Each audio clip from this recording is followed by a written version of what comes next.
Paulo, então, que teve uma trajetória bem ilustre na maçonaria, né, Paulo? Você foi, além de mestre maçom, que é um grau aí bem elevado, depois você explica pra gente, foi deputado também estadual da Assembleia Maçônica, ganhou um título aí de benemérito da ordem de seu estado, foram várias as medalhas aí, depois você menciona um pouquinho com calma pra gente, mas então é uma pessoa que é muito gabaritada para explicar pra gente um pouco sobre esse mistério, né? Fatos e mitos a respeito da maçonaria. Eu sou muito leigo, então estou muito curioso. Muito obrigado, Paulo, por ter aceitado bater esse papo aqui comigo. Valeu demais, viu? Super feliz. Eu que agradeço o seu canal, porque eu fiz várias descobertas. Eu estou seguindo há algum tempo canais de divulgação científica, porque eu acho que nunca a gente precisou tanto de divulgação científica. É. A divulgação científica antigamente era uma coisa natural e a ciência não se negava. E hoje a gente precisa provar, inclusive, a esfericidade da Terra, acredite se quiser. Então, eu fico muito feliz de estar no seu canal, fico muito orgulhoso de estar podendo falar num canal tão sério, descobrir pessoas incríveis através do seu canal.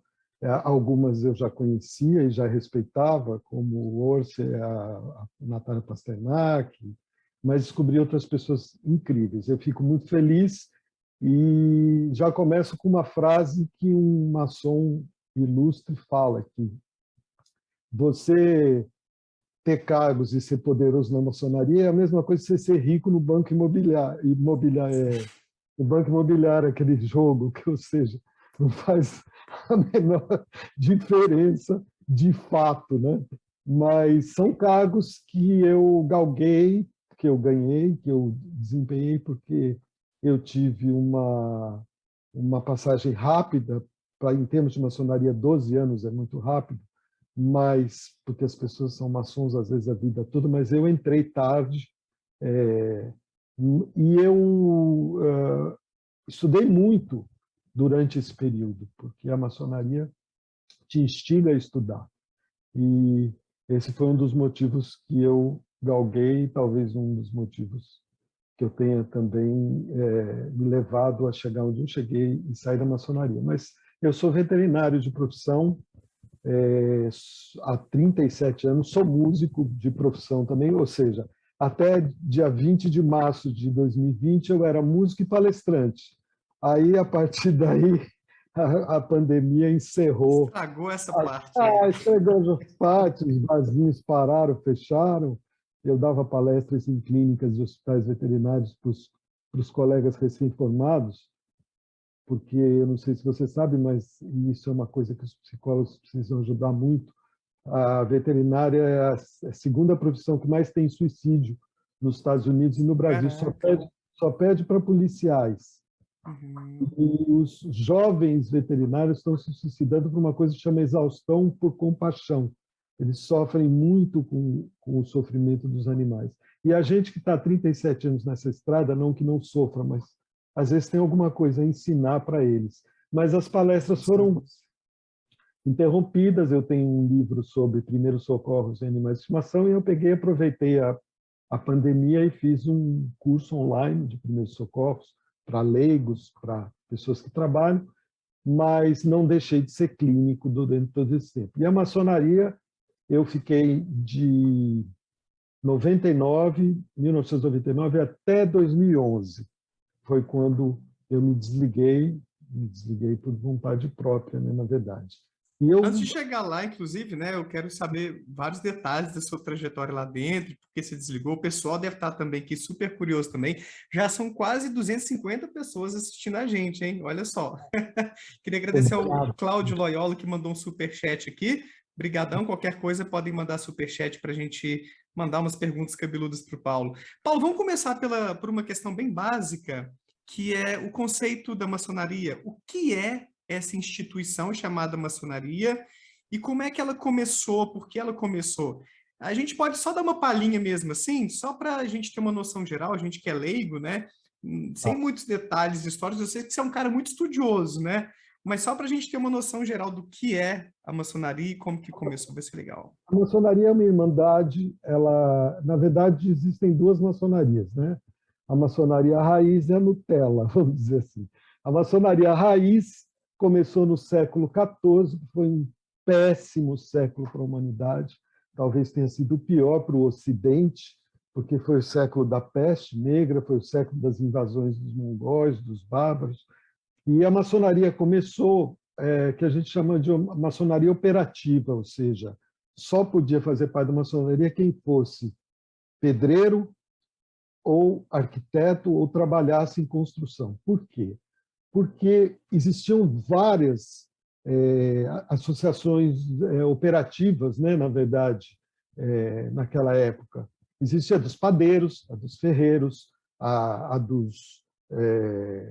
das costureiras, etc., dos que faziam os ferreiros, por exemplo. Mas por que o dos maçons se tornou os pedreiros? Maçom é pedreiro em francês. Por que a dos pedreiros se tornou tão importante? Por causa da construção de palácios e templos e igrejas. Os maçons guardavam segredos de construção que eram muito difíceis e as pessoas que não eram iniciadas não podiam saber. Por exemplo, como você manter uma abóbada pesadíssima, feita de pedra, e que ela fique séculos e séculos sem cair? Qual é o segredo de você fazer fundações para você erguer uma muralha que vai cercar uma cidade? Então, na Idade Média, você não podia ir de cidades em cidades, você não tinha livre trânsito. Então, o que aconteceu? Eles criaram essas irmandades de maçons, que era operativa, aonde lá dentro existiam os companheiros, que se chamavam como companheiros, e eram reuniões fechadas. Depois surgiram os aprendizes companheiros e o mestre era um só. Com o tempo, eles dividiram em 3 graus. Os aprendizes, que aprendiam o básico, depois, com o tempo, iam galgando conhecimento e viravam companheiros, e depois se tornavam mestres para poder construir templos, construir igrejas. Ali nasceu a maçonaria. Existem lendas até sobre isso. Muitos dizem que a maçonaria começou no Egito, que as pirâmides foram construídas por maçons. Outros dizem que a maçonaria começou na época do Templo de Salomão, que maçons construíram ou reconstruíram o templo. Inclusive, queria indicar um livro aqui, se você me permitir, de Zé Rodrigues. Zé Rodrigues foi um grande cantor, compositor e publicitário, e era maçom. Ele escreveu um livro lindo que chama Diário do Construtor de um Templo, que eu recomendo tanto para maçons, que vão entender de uma maneira, porque foram iniciados, quanto para não maçons, leigos ou profanos, como a gente chega, que vão entender de outra maneira, porque é a história da reconstrução do Templo de Salomão, depois da fuga depois da saída deles da Babilônia, quando eles voltaram para Jerusalém destruída. O Templo de Salomão foi destruído 2 vezes. A primeira por Nabucodonosor, que levou todo mundo embora e acabou com Jerusalém, e depois por Tito, o general romano, no ano 70 da era cristã, e que aí nunca mais foi reconstruído. Mas, na verdade, a maçonaria começou na Idade Média. Depois de 1600, quando veio o Renascimento, essas lojas de aprendizes passaram a não ter tanta atividade. O Renascimento floresceu o conhecimento, a arquitetura floresceu, e não era uma coisa tão sigilosa. Mas, em 1600, na Escócia, surgiu a primeira loja de franco-maçonaria. Aí é a maçonaria que não é a raiz, a maçonaria que não precisa ser pedreiro, nem arquiteto, nem trabalhar com construção. Mais parecida com a de hoje em dia, então. É a de hoje em dia. Em 1600 surgiu essa franco-maçonaria. Em 1717, em Londres, 3 lojas se juntaram para jantar e beber um vinho. E no dia de São João Batista, que é um dos 2 padroeiros da maçonaria, é o Batista e o Evangelista. No dia de São João Batista, eles se reuniram e ali eles criaram a primeira potência, que foi a Grande Loja de Londres. Então, hoje em dia, a gente diz que a maçonaria Começou, como a gente conhece, em 1717. Mas, na verdade, ela começou no ano de 1300 e ela nunca deixou de existir.